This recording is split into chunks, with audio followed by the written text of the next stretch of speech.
Bonjour les As de la Terre. Je vous fais cette vidéo, nous sommes samedi, je la mettrai pour demain, comme ça vous aurez la vidéo spirituelle du dimanche. Comme je suis très occupée demain, ça sera fait. Parce que je tiens beaucoup à avoir ce contact avec vous, il me semble très important. Pour moi, quand je parle et que je regarde mon portable, c'est à vous que je parle, je ne vous vois pas, mais vous êtes là. Donc c'est très bon pour moi et j'espère que ça l'est aussi pour vous, je le pense, puisque le nombre d'abonnés augmente et je suis vraiment très contente de cela. Donc aujourd'hui, j'avais un sujet au départ et bien il se transforme, mais voilà, il reviendra à un autre moment. Parce que j'ai regardé et je regarde des vidéos par rapport à ce qui est, on va dire, spirituel, qui n'est pas du tout religieux, hein. Et je voudrais apporter vraiment mon point de vue et qui n'appartient qu'à moi et qui est propre à mon expérience. Euh, voilà, je vois plusieurs personnes qui accompagnent des personnes et qui font des vidéos sur YouTube dont leur, comment dire, dont leur accompagnement est basé sur la non-dualité et donc l'état, l'état unifié, on va dire, à l'intérieur de l'être, de soi.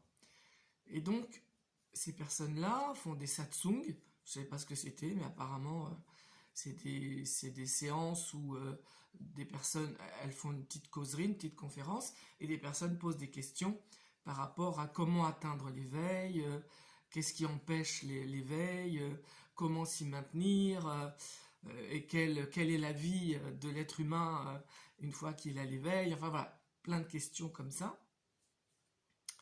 Et les personnes qui sont donc là, qui ont cet état-là, eh bien, elles expriment, elles parlent, elles aident, elles guident, voilà, voilà. Et j'ai rien par rapport à ça, parce que des causeries, bien sûr, c'est pas... Et puis, je veux dire, parler de son expérience est très important. Les personnes qui ont atteint cette grâce de cette conscience, avec un grand C, du ressenti, de l'expérience du divin partout, et donc ici et là-bas, partout, parce que vous êtes aussi cela, eh bien, c'est important qu'elles parlent et qu'elles disent, parce que nous sommes tous cela, je le dis aussi, vous êtes le divin. Et c'est tellement simple à sentir cette expérience-là, qu'elle est trop simple. Alors c'est vrai qu'elle a été beaucoup parlée depuis des millénaires. Même Jésus a commencé comme ça. Et même Saint Paul, quand il était Saül et qu'après il est devenu Saint Paul, il a parlé de ça, de cet éveil, de ce choc qui fait que d'un seul coup, on se rend compte, on réalise, on rend réel que tout est là et nous sommes cela. Nous sommes le tout qui est là. Nous le sommes aussi. Et ce tout qui est là, il est aussi ici à l'intérieur. C'est comme une fusion. Mais ça, tout le monde l'a, parce que tout le monde l'est. Chaque être humain est le divin, est même divin, on va dire. On va enlever le, parce que le amène une dualité. Et dans l'expérience, ce n'est pas ça que l'on ressent. Ce que l'on ressent, c'est je suis, c'est, même est, simplement est. Donc voilà, toutes ces personnes parlent de ça et je trouve ça très bien. Et moi, ce que je trouve aussi très bien, c'est ce que je permets à chaque fin de dimanche, de faire pas une méditation, mais une séance de présence à soi-même. Donc voilà, donc pour rester sur ce sujet-là, parce que j'avais autre chose qui me venait, eh bien, contrairement à avant quand moi j'ai été donc dans cet ashram et que j'ai suivi le chemin de Swamiji Prajnampad, d'Arnaud Desjardins, de l'Advaita Vedanta, le chemin vers le non-deux, la non-dualité, eh bien à l'époque, il y avait des pratiques que l'on faisait. Mais à l'époque, moi je n'ai jamais souvenir d'avoir entendu dire qu'on remettait ses émotions, ses problématiques, ses expériences de vie du passé et du présent, et qu'on remettait tout à la source. J'ai jamais, moi, entendu ça. Euh, alors ça, c'est déjà une chose que j'entends et que je trouve un peu rapide. Alors si ça marche, tant mieux. Et c'est ce que je voudrais savoir. Parce que j'ai pas l'impression que ça marche vraiment. Parce qu'effectivement, j'imagine, mais encore une fois, j'imagine, je ne sais pas.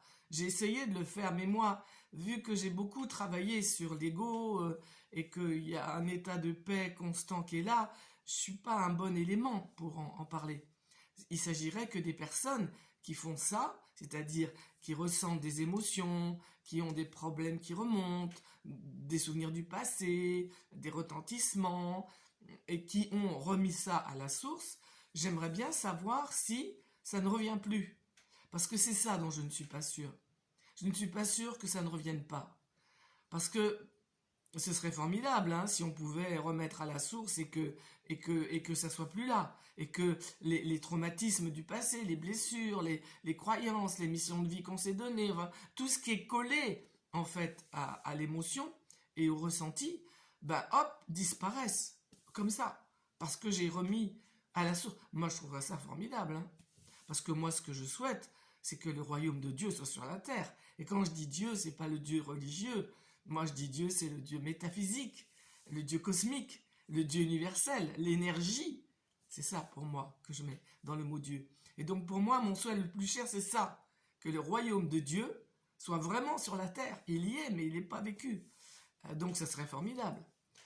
Parce qu'à partir du moment où l'humain incarné sent qu'il est la source, qu'il est le je suis, mais il n'y a plus de problème, hein, parce que quand l'amour est là, tout va avec cet amour absolu, cet amour cosmique, cet amour divin. Il n'y a même plus à se préoccuper de rien, parce que l'état d'être de la source qui est amour, eh bien, toutes les actions vont découler de cet état-là.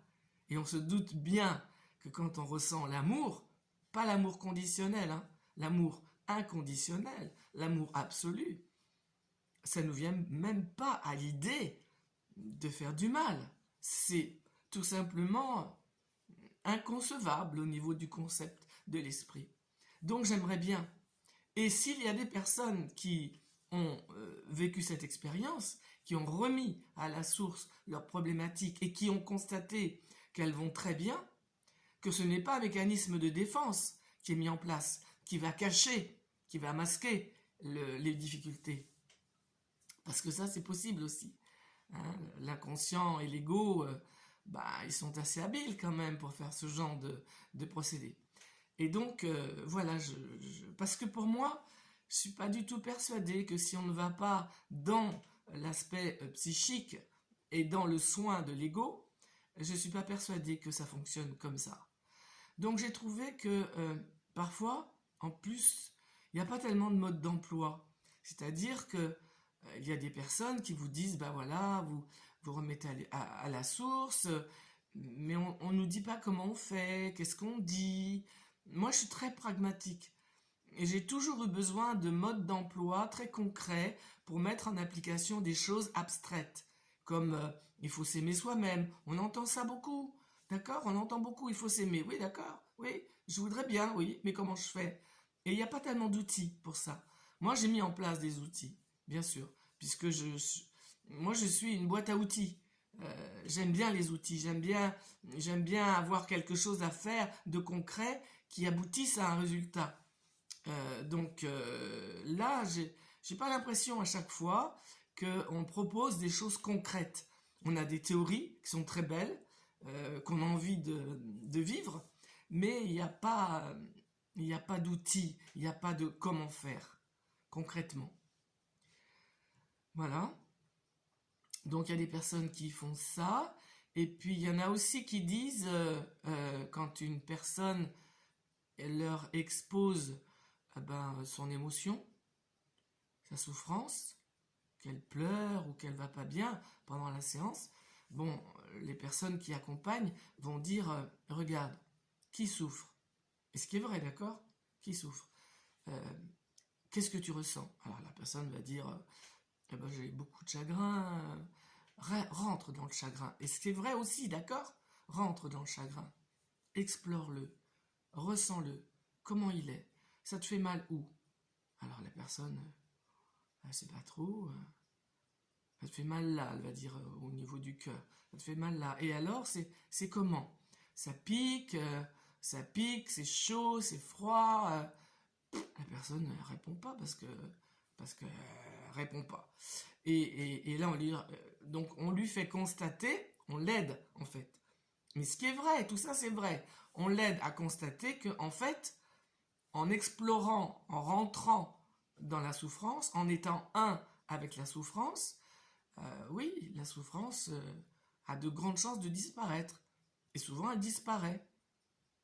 Surtout une souffrance psychologique et même une souffrance physique quand on rentre dedans. Alors après, est-ce qu'elle ne revient pas? J'en sais rien. C'est autre chose. Hein. Mais voilà. Donc voilà, c'est possible. Et après, du coup, dans le fil de l'entretien, eh bien, la personne qui vivait du chagrin et qui se rend compte bah, que non, en fait, elle ne ressent pas de chagrin, ça l'amène, on va dire, d'une façon naturelle, puisque c'est naturel. L'état d'être divin, il est naturel à tout être humain. D'accord? Donc, ce processus amène la personne à sentir le rien. Puisqu'elle a exploré la douleur, elle a exploré le chagrin, elle l'a senti, et hop, ben non, parce qu'en fait, il n'y a rien. Parce qu'en fait, ici, il n'y a rien. Ici, c'est vide. Et comme ici, c'est vide, eh bien, c'est plein de tout ce qui est là. Et donc, du coup, la personne, elle ressent le vide. Et dans ce vide-là que je vous amène en fin de séance, le dimanche, eh bien, il y a ce ressenti de rien. Parce que rien égale paix, joie, liberté, amour, harmonie. Voilà, sérénité, complétude, béatitude. Ce sont des états d'être du divin que vous êtes. Donc, les personnes arrivent à cet état-là très rapidement, et effectivement, on voit bien, elles sont dans un état de paix, tout d'un coup, leur voix change, voilà, on sent qu'elles sont vraies dans ce qu'elles disent. Et la question que je me pose, c'est est-ce que ça dure dans le temps? Est-ce que cet état-là, elles peuvent, elles, chez elles, dans leur quotidien, le reproduire? J'en suis pas si sûre, encore une fois. En tout cas, moi, c'était pas mon cas. Parce que j'ai eu, je vous ai dit, cet éveil, j'ai fait une vidéo là-dessus, et ensuite, j'ai passé des mois et des mois à vouloir, et pourtant, moi, j'allais à l'ashram, hein, j'avais un guide avec moi, je faisais des méditations tous les jours, je veux dire, voilà, je m'attelais à ça. Mais en n'étant pas du tout dans l'attente, j'aurais voulu, mais c'était pas gênant, je vivais d'autres choses.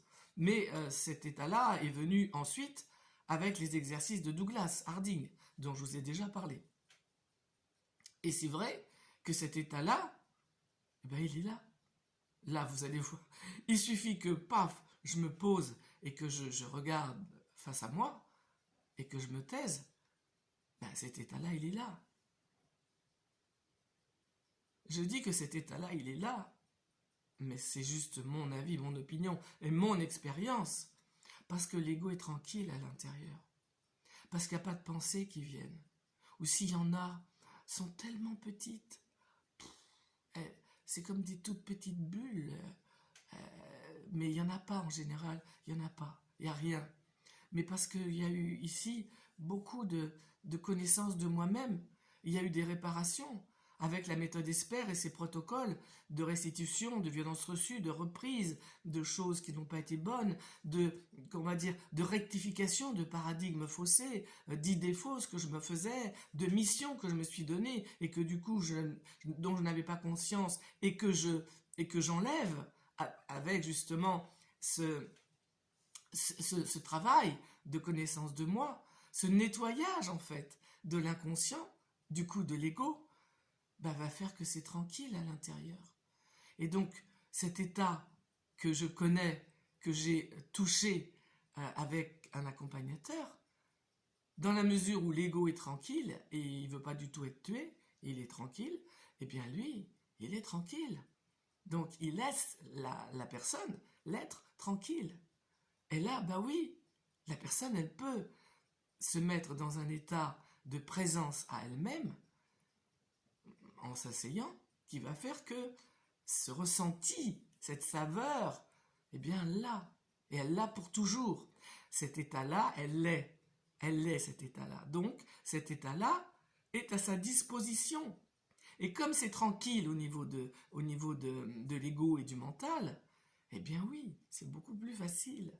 C'est pour ça, à mon avis, c'est juste ce que moi je vis, j'ai vécu. On ne pourra pas ne pas travailler sur soi et ne pas s'occuper de l'enfant intérieur, de nos blessures, de tout ce que j'énumère régulièrement. Voilà, donc c'est ce que je voulais amener parce que voilà, à mon avis, c'est bien de ne pas se faire d'illusions par rapport à ça et de ne pas mettre en place un autre mécanisme de défense qui nous ferait croire que ben, qu'on est arrivé. Voilà. Il s'agit dans ce processus-là d'avoir de l'humilité et d'être authentique. C'est ce que je me suis vraiment juré à moi-même, l'authenticité. Je peux me tromper, mais j'ai demandé à Dieu de me le faire savoir. Lorsque, sans le savoir, je me serais trompé. Voilà, donc c'est ça que je voulais dire aujourd'hui. On a un petit peu de temps, je regarde 16 minutes 48. Voilà, je vous propose qu'on fasse cette présence à soi-même. Oui, c'est par rapport à cette présence à soi-même. À partir de celle-là, je vais boire un peu parce que j'ai la gorge un petit peu qui me... À partir de la présence à soi-même, on va pouvoir, lorsqu'on est en position assise, grâce à cette présence à soi-même, être vraiment présent à la posture que l'on a et à la respiration. Cette présence à soi-même, j'en parlerai lors d'une prochaine vidéo parce que là, le temps passe, mais elle est vraiment importante à mettre en place, encore une fois, avec des outils très précis, qui sont, que je proposerai la prochaine fois. Voilà. Bon, on va passer un petit moment avec ce rien que nous sommes. Quand je dis ce rien, je mets un R plus que majuscule.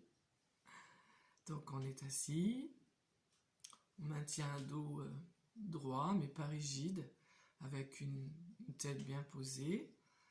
Et puis on regarde un point, vous le savez, on l'a déjà fait. On regarde à ce que nos épaules soient relâchées, peut-être nos mains sur nos cuisses, pour que tout ça puisse se relâcher tranquillement, après, quand on aura fermé les yeux. Et la respiration est tellement importante. C'est vraiment une base importante. C'est sur elle qu'on va s'appuyer quand justement on a des émotions qui nous arrivent, quand on a des décisions à prendre, des réponses à donner. C'est la respiration sur laquelle on va se poser, qui va amener la paix au niveau du cerveau, au niveau de l'ego, et qui va nous permettre de trouver la juste réponse à ce qui se passe pour nous. Donc on va se poser sur elle, relâcher le ventre, relâcher les épaules, et sentir que je respire pour le moment. C'est le petit je qui respire. Je respire.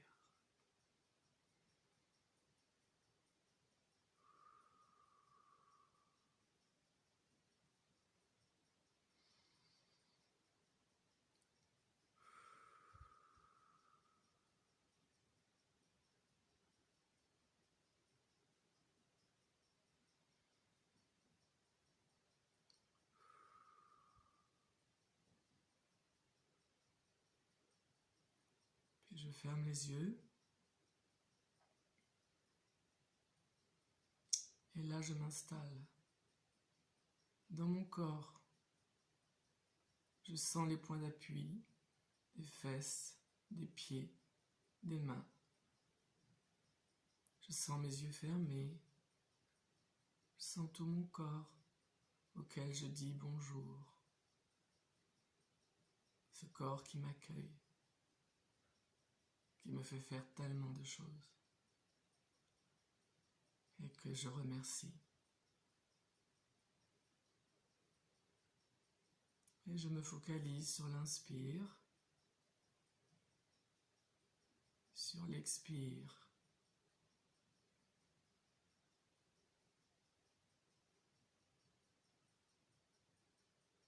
Et je vais abandonner le petit jeu que je suis pour laisser faire.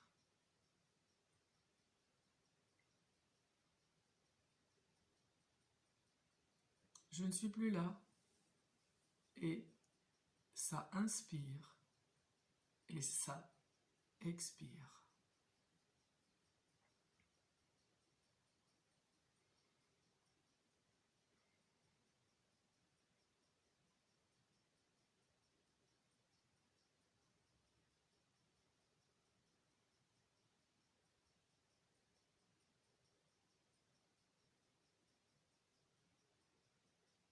Ça inspire, ça expire dans cet espace.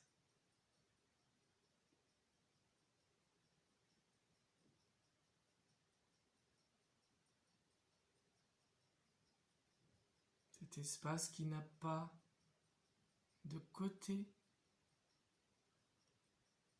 qui n'a pas de haut. Non. Est-ce qu'il y a un bas? Est-ce qu'il est défini? Est-ce qu'il a des bords? Est-ce qu'il est vieux? Cet espace a-t-il des rides? Quel âge a-t-il cet espace?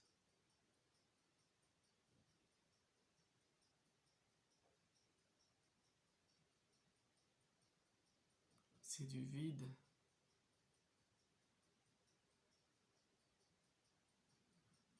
C'est du rien. Immobile.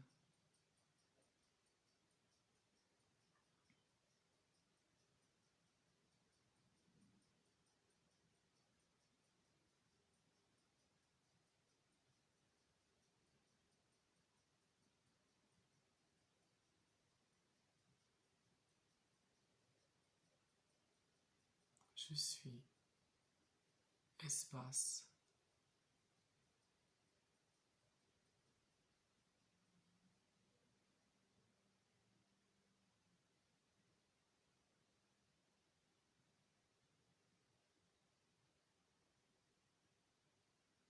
Quelle est la saveur de cet espace,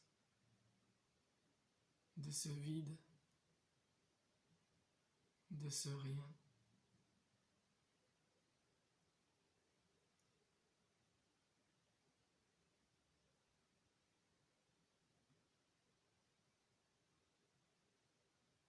C'est la paix.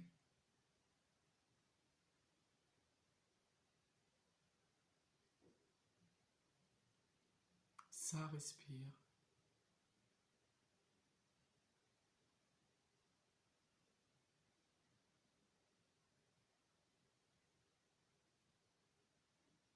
C'est cela le trésor. Personne ne peut voler.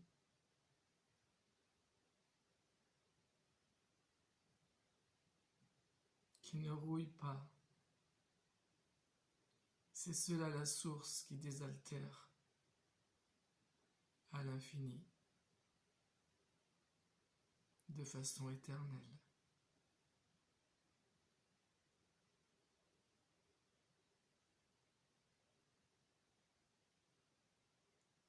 Tu es cela. Tatouane Hazi.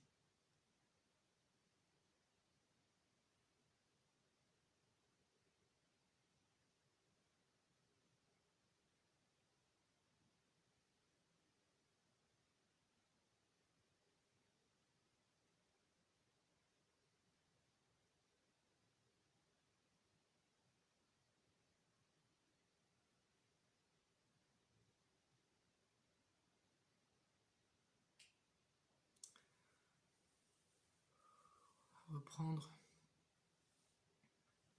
revenir dans l'incarnation.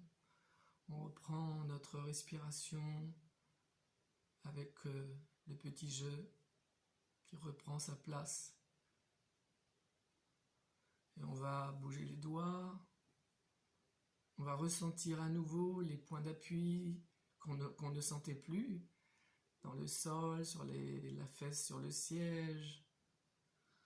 On va ressentir un petit peu de crispation dans les tempes. Voilà, on remet de l'énergie dans cette incarnation qui va nous accompagner pendant toute cette journée à réaliser le meilleur pour le monde et pour les autres. Et puis, quand on le souhaite, on ouvre les yeux. Voilà, 26 minutes, ça passe vite. Bon, je vais vous laisser, un petit peu de soleil arrive là, et c'est tant mieux. Je vous souhaite un bon dimanche, bien que nous soyons samedi, mais c'est pour demain. Je vais peut-être la laisser aujourd'hui, et puis comme ça, vous la verrez aujourd'hui, et vous l'aurez pour demain.